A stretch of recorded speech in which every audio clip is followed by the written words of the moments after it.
tantas veces como pulses el play. En cierto modo soy culpable, mejor dicho responsable, de que las cosas sean como son. Mi verso es demostrable y no hay prisa, no hay prisa. Cada sonrisa, cuando el camino es chungo y hay que andarlo. Hoy aquí, mañana allí, no podrán evitarlo. Esto es un lío, tío. Esto, manico. Volvemos a contarlo por la misma pasión. Reservado la mejor conexión. De ellos que quisieron convertirse en... Cuando falta emoción, volvemos a contarlo con la misma pasión.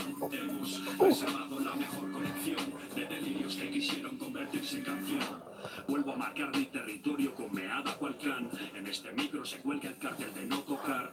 En peligro de muerte, rap se extingue. Mi pulgar hacia abajo condena a los que no son de mi estirpe.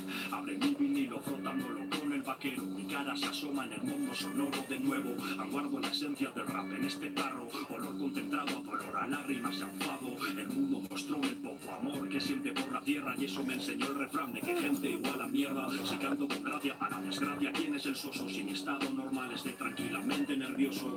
Terapia de choque para este estrés. Camareros también son psicólogos y encima hablan de beber. Y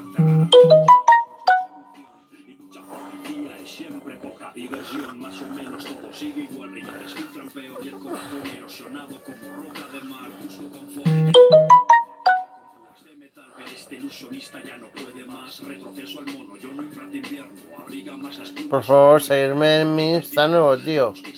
Que es que quiero hacer vídeos compartidos con Peña. Y después es genial empezar a improvisar así. Cuando voy a saco, que si yo me compré las letras, pero bueno, yo canto mejor que el veneno. Que corre por tu sangre, puto yonki de mierda, bastardo.